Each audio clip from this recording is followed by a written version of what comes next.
Hola amiguitos, saludos, bienvenidos. Bueno, en el último vídeo os leí de este libro la novela Vivida, novela. Os leí el caso de Carlota Corday. Y bueno, y voy a seguir de este libro. Este libro es de 1928. No pone los autores. Dice aquí que son autores célebres y que después, pues que iban a hacer un sorteo a ver si aceptaban quién eran los autores, pero no lo pone. Ya digo que creo que es de 1928. Bueno, aquí en la novela Vivida dice que se habla de crímenes célebres, de luchas políticas, aventuras trágicas, viajes extraordinarios, sucesos misteriosos, errores judiciales y figuras extrañas. Entonces hoy voy a leeros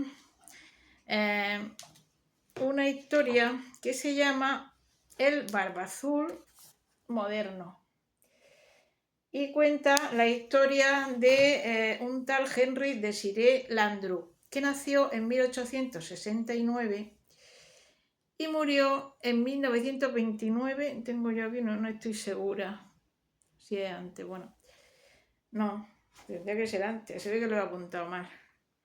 Murió por el año 22 por ahí.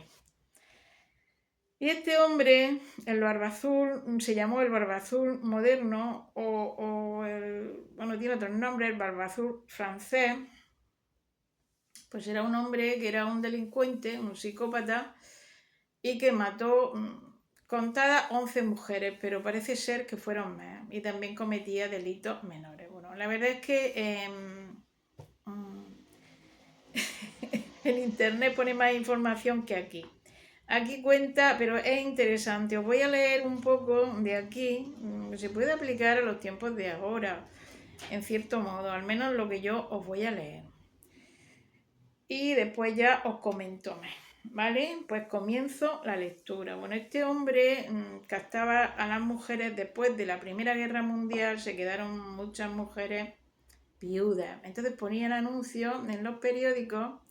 Y la primera fue una mujer que pedía compañía y no la mató a la primera.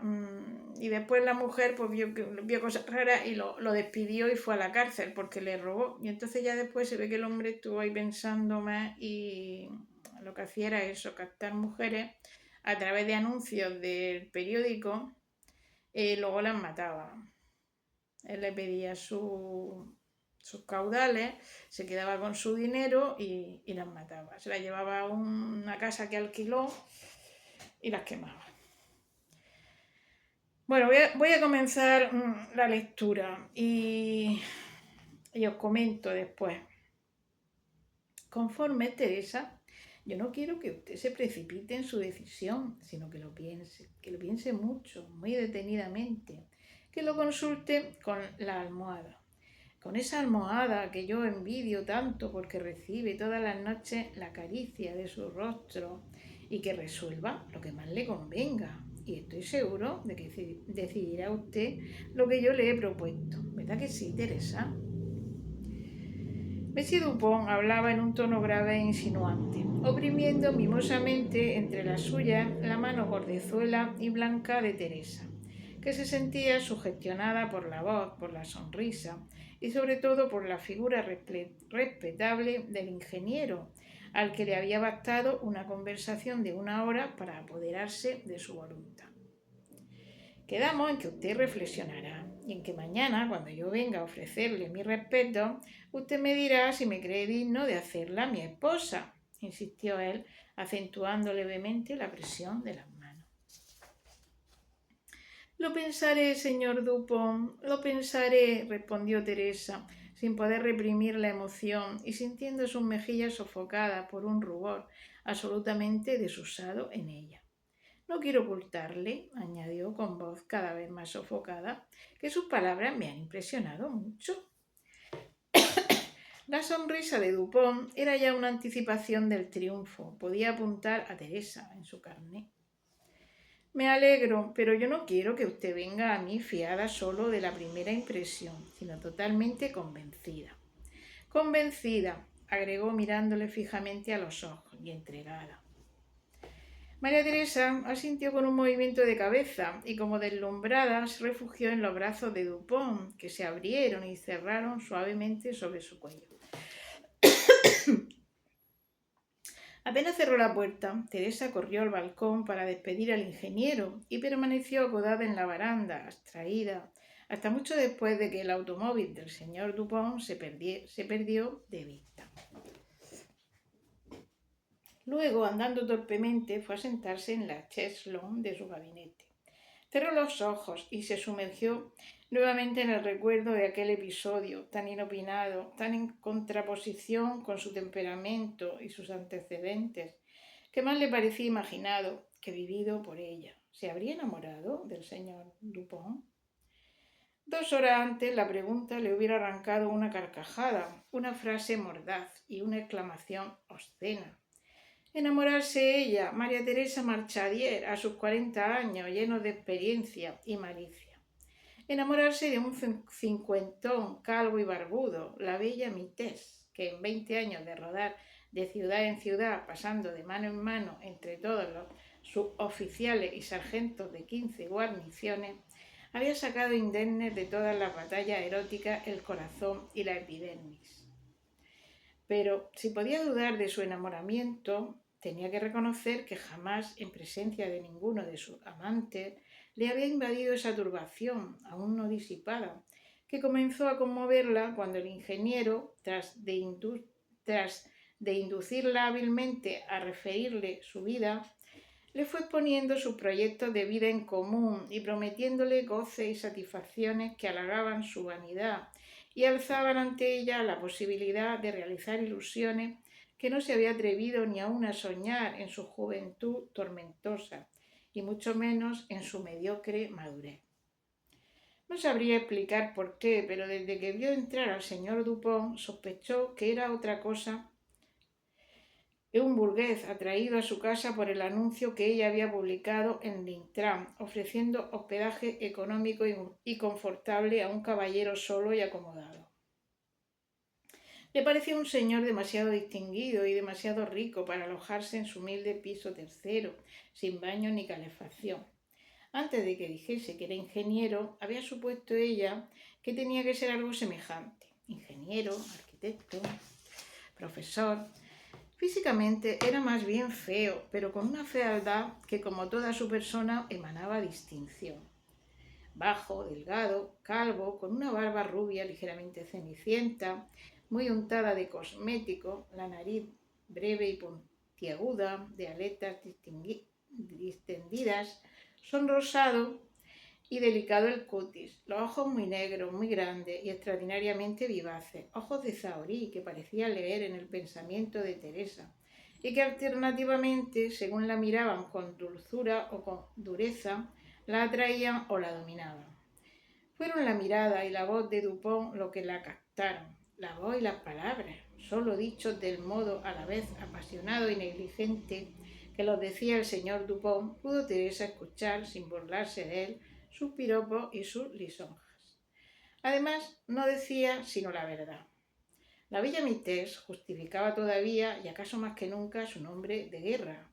Era toda una buena moza, con sus curvas pomposas y macizas, que no necesitaban la cárcel del corsé, y su rostro de un moreno oliváceo lo bastante fresco para poder prescindir de un maquillaje excesivo, agraciado por un mohín picaresco y realzado por unos ojos azules, con iridaciones verdosas y por unos dientes de blancura magnífica. Cuanto más pensaba en aquella extraña aventura, mayor era su deseo de convencerse de la falsedad de su amor por el señor Dupont. Para lograrlo, no vacilaba en achacar su vencimiento a un móvil interesado. Al fin y al cabo, el ingeniero le ofrecía algo que valía más que su amor, su posición social y su apellido, y con ello la tranquilidad económica que no había logrado proporcionarle su larga etapa de cortesana, había sido prostituta la mujer, ni podría darle su actual avatar de patrona de empleadillos de poco sueldo y estudiantes de casa pobre. Y ciertamente le tentaba la proposición, pero ella sola no hubiera bastado para acercarle, desfallecida y temblorosa, al señor Dupont. Por absurdo, impensado y hasta grotesco que le pareciese, la Marchandier tenía que confesárselo a sí misma, tendida en el cheslón, con los ojos cerrados, en la soledad de su gabinete, ya invadido por la tiniebla nocturna. Estaba enamorada, absolutamente enamorada del señor Dupont, calvo, barbudo, y tan pequeño que apenas si su cabeza rebasaba la altura del pecho, todavía erguido, de la bella Mites. Estaba enamorada, sugestionada, captada por la mirada tierna e imperiosa, por la voz insinuante y grave y por el lenguaje sutilmente persuasivo del señor Dupont. E irrevocablemente decidida a liquidar su mobiliario, abandonar su piso tercero y marcharse con él a su villa de Gambé. No necesitaba consultarlo con la almohada. Estaba dispuesta e impaciente por volver a ver al señor Dupont para aceptar inmediatamente su oferta. No fuera que hubiese pensado otra cosa. Del idilio al odio, este capítulo. Voy a leer un poco solamente. María Teresa se vistió negligentemente, su bata azul pálido, se enchancletó las zapatillas, se encaminó hacia la puerta de la villa para recoger las viandas. Bueno, esto es cuando ya está en la villa, es que se la lleva a una villa apartada, bueno. Ya estáis viendo que era un hombre que no era guapo, según dice aquí, y como esta mujer en un momento, este es un ejemplo porque lo hizo con muchas. Bueno, el caso de esta era que había puesto ella un anuncio en el periódico para un inquilino y se presentó, pero en otra era viuda de la guerra, ¿no? Ya veía aquí, como he estado leyendo, cómo este hombre, sin ser guapo, y esta mujer, que no era ninguna ingenua, había sido prostituta y había tenido una vida azarosa y sabía las maldades de la vida, cómo llega un hombre y cómo se apodera de su voluntad y la engaña, pero en un momento. Eso fue en un momento, en una hora la engatusó y ya ella estaba dispuesta a entregarle su ahorro, a vender los muebles para irse a vivir con él. Esto en un momento. Bueno, esto parece ser que ocurrió así, porque encima el hombre llevaba un carnet donde iba apuntando, ¿no? Y bueno, estas cosas pasan ahora también. Bueno, no que las maten, pero sí, yo no hace mucho oí la estafa del amor, que por internet pasa algo parecido, como por aquí, ¿no? Pues un chico ya había engañado a centenares de mujeres, ¿no?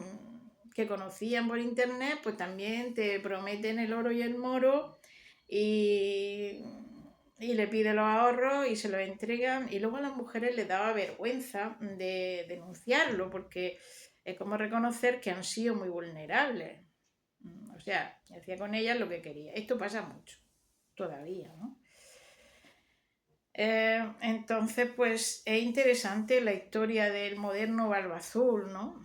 Este mató a muchas. A esta mujer se la llevó, como a otras muchas, a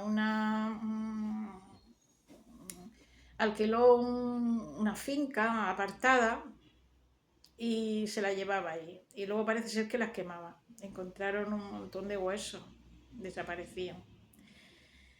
Y bueno, la primera que se llevó era una mujer viuda que tenía un hijo y desaparecieron los dos, la mujer y el hijo.